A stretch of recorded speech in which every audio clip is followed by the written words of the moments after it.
Bonjour à tous. Dans cette vidéo, nous allons discuter de l'évolution de la biodiversité.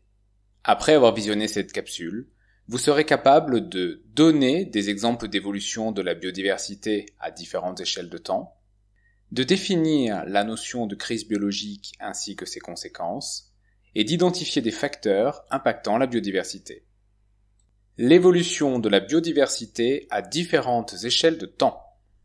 La biodiversité évolue en permanence et cette évolution est observable évidemment sur une échelle de temps longue, mais également sur une échelle de temps court. Sur une échelle de temps long, on peut observer que des espèces qui ont existé il y a des milliers ou des millions d'années ont disparu aujourd'hui.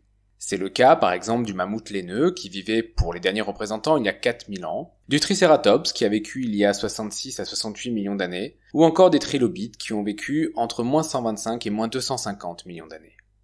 On peut également observer que des espèces apparaissent qui n'existaient pas avant. C'est le cas par exemple de la lignée humaine dont les premiers représentants datent d'il y a environ 7 millions d'années, des tortues dont le plus ancien ancêtre commun date de 210 millions d'années, ou encore des plantes terrestres qui semblent remonter à il y a environ 470 millions d'années.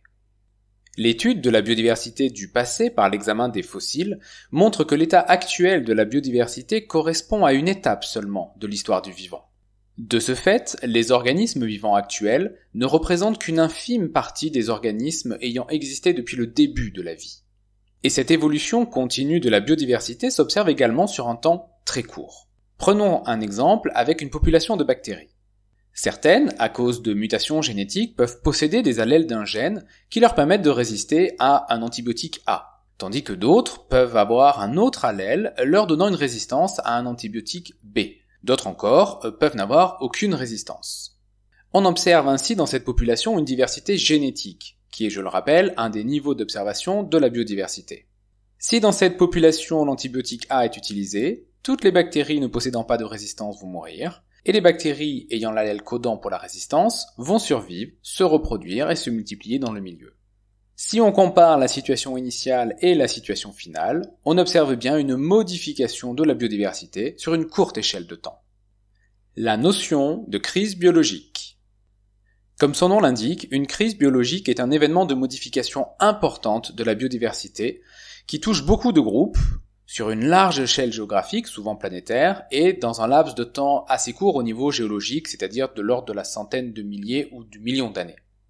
Au cours du temps, il y a eu 5 grandes crises biologiques majeures. La plus connue est probablement la crise Cathay, celle survenue il y a environ 65 millions d'années entre le Crétacé et le Paléocène.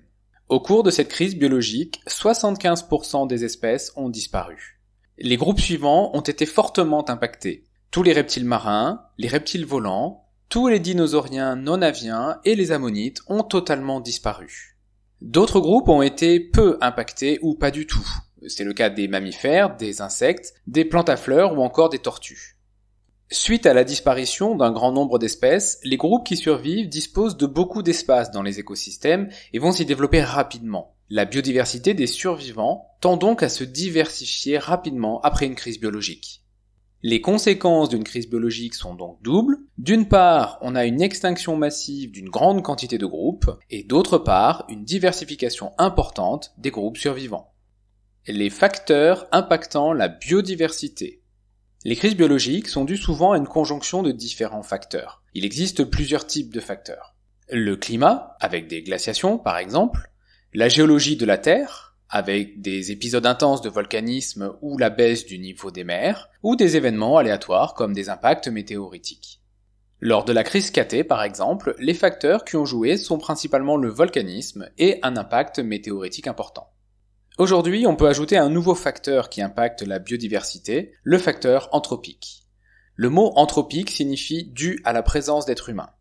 En effet, l'espèce humaine aujourd'hui impacte énormément la biodiversité à travers la pêche, la chasse, la pollution ou encore la destruction des écosystèmes. Et cet impact est si fort que certains scientifiques aujourd'hui parlent de 6e crise biologique.